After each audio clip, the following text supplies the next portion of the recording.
नमस्कार श्रोते हो, रेडिओ जयंतच्या आनंदी कट्ट्यावर मी अनुराधा आपण सर्वांचं मनपूर्वक स्वागत करते. श्रोते हो, आजचा आनंदी कट्टा खास आपल्या कुटुंबावर जीवापाड प्रेम करणाऱ्या आमच्या समस्त श्रोतृ भगिनींसाठी. ऐकूया. रात्रीचे 12 वाजल्याचा ठोका घड्याळात पडला आणि शुभांगीला अचानक तिच्या बेडरूमच्या बाहेर गलका ऐकायला आला. ती धडपडून जागी होते तोच खोलीतले सगळे दिवे लागले. दोन्ही पोरं तिच्या गळ्यात पडली. लेकीनं कौतुकानं समोर केक आणून ठेवला. नवरा आणि सासू सासरे सुद्धा कौतुकानं हसत समोर उभे होते. शुभांगीचा 40वा वाढदिवस होता ना. आयुष्याचा एक महत्त्वाचा टप्पा पार पडला होता. तिच्या मुलांनी आणि नवऱ्यानं मोठ्या कौतुकानं तिचा 40वा वाढदिवस साजरा करायचं ठरवलं होतं. आणि त्याची सुरुवात अशी मध्यरात्री गोड शुभांगीला धक्का देऊन झाली होती. उद्या संध्याकाळी मोठी पार्टी ठेवली आहे बरं का बाबानं, लेक चिवचिवली. आपल्या कुटुंबियांनी आपल्याला आनंद देण्यासाठी घेतलेले कष्ट पाहून सुखावलेली शुभांगी आनंदानं अंथरुणात पुन्हा विसावली. या सगळ्यांना आपल्याला उद्या जे सांगायचंय ते कसं सांगायचं या शब्दांची जुळवाजुळव करत तिचा डोळा कधी लागला हे तिलासुद्धा समजलं नाही. शुभांगीच्या वाढदिवसाची सकाळ उजाडली. आज शुभांगीला स्वयंपाकघरातून सुट्टी द्यायचं ठरवलं होतं सगळ्यांनी. लेकीनं आणि सासूबाईंनी हाक मारल्यावर शुभांगी नाश्ता करायला टेबलवर येऊन बसली. लेकीने नाश्त्याची प्लेट मोठी निगुतीनं सजवली होती. सगळे मज्जेत नाश्ता करत होते. पण योगेशला, शुभांगीच्या नवऱ्याला तिच्या चेहऱ्यावरची चलपिचल दिसत होती. तो न राहून तिला म्हणाला, काय झालंय तुला? अस्वस्थ दिसतेस, काही सांगायचंय का? आता शुभांगीनं दीर्घ श्वास घेतला आणि ती सगळ्यांकडे पाहत बोलू लागली. खरंच खूप आभारी आहे मी तुमच्या सगळ्यांची. माझा 40वा वाढदिवस आनंदात जावा म्हणून तुम्ही किती झटतात. पण मला ना तुम्हाला आज सगळ्यांना काहीतरी सांगायचं आहे. आता तिथं चिडीचूप शांतता पसरली. पुढे शुभांगी बोलायला लागली. माझं अर्ध आयुष्य संपलंय आज. इथून पुढचं आयुष्य सुखासमाधानाचं जावो अशी माझी फार इच्छा आहे. आणि त्यासाठी ते आरोग्यपूर्ण असायला हवं. मला माझ्या शरीरावर 40शीतल्या खुणा आता दिसायला लागल्या आहेत. मी प्री डायबेटिक आहे. एवढ्यानं माझी हल्ली रात्रीची झोप उडते, सांधे कुरकुरतात. हे सगळं मला इतक्या लवकर व्हायला नको आहे. त्यामुळे मी असं ठरवलंय की आजपासून सगळ्यात महत्त्वाचं असेल ते माझं आरोग्य.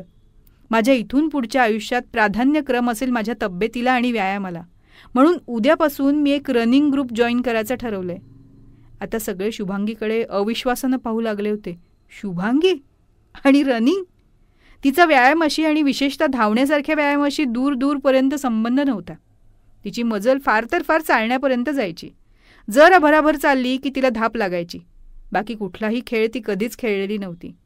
आणि ती म्हणत होती मी उद्यापासून धावणार आहे म्हणून. मी चौकशी केली आहे. माझ्या वयाच्या अनेक बायका आहेत त्या ग्रुपमध्ये आणि त्याही अलीकडेच धावायला लागल्या आहेत.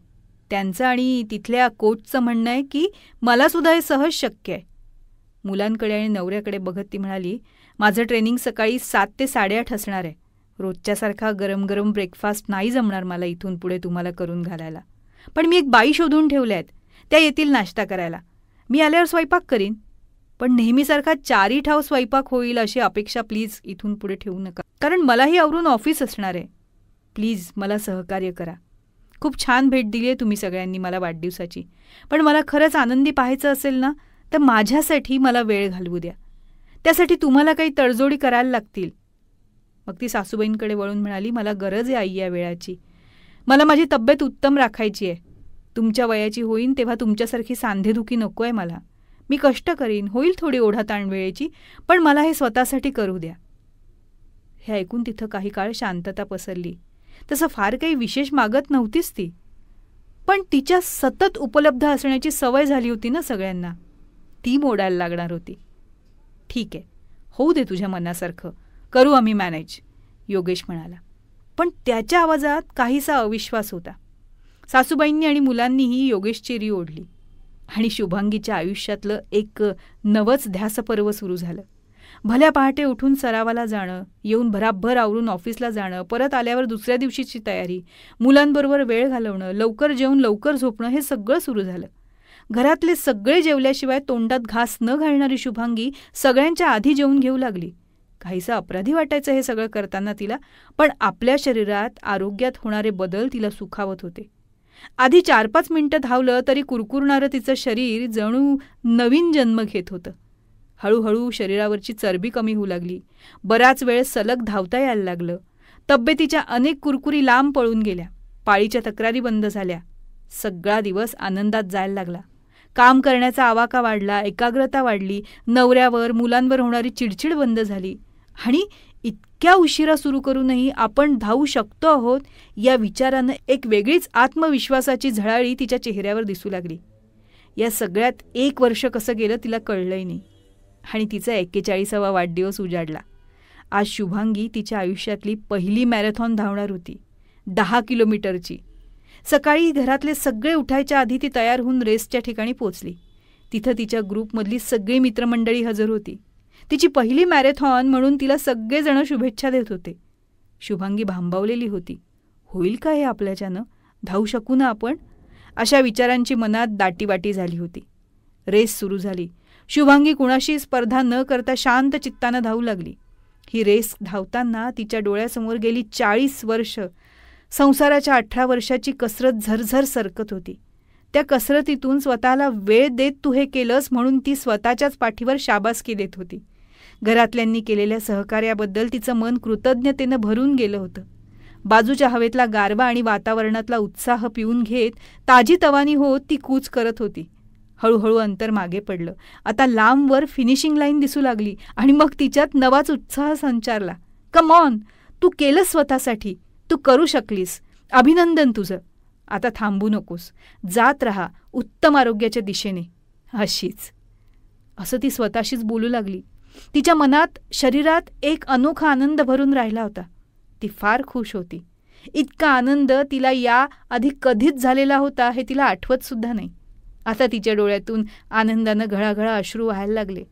ते पाणी डोळ्यात घेऊनच तिनं फिनिशिंग लाईन ओलांडली तेव्हा तिला सगळंच अंधुक दिसायला लागलं होतं. डोळ्यावरचा पाण्याचा पडदा दूर झाला तेव्हा तिला दिसलं की फिनिशिंग लाईनच्या पलीकडे तिच्या सहकाऱ्यांबरोबर हात हलवत उभी होती ती तिची मुलं आणि योगेश. त्यांचे चेहरे अभिमानानं फुलून आले होते आणि त्यांच्या चेहऱ्यावरचा तो आनंद पाहून शुभांगी भरून पावली होती. संसाराची सगळी तारांबळ सांभाळत स्वतःचे सगळे आनंद कुर्बान करण्याची फिनिशिंग लाईन तिनं ओलांडली होती, तिनं कात टाकली होती. तेव्हा मैत्रिणींनो, आपणही आपल्या उत्तम आरोग्यासाठी अशीच फिनिशिंग लाईन ओलांडूया आणि आपलं उर्वरित आयुष्य उत्तम, आरोग्यदायी आणि आनंदानं जगूया. पटतंय ना? तेव्हा श्रोते हो, हा होता आनंदी कट्ट्यावरचा आजचा सुंदर विचार. तुम्हाला तो कसा वाटला याविषयीची तुमची कमेंट बॉक्समध्ये नक्की लिहा. आणि त्याचबरोबर रेडिओ जयंतचे दर्जेदार कार्यक्रम ऐकण्यासाठी रेडिओ जयंत लाईक करा, शेअर करा आणि सबस्क्राईब करा. रेडिओ जयंतचं सबस्क्रिप्शन फ्री आहे. आणि त्याचबरोबर नोटिफिकेशनसाठी बेल आयकॉनवर क्लिक करायला सुद्धा विसरू नका.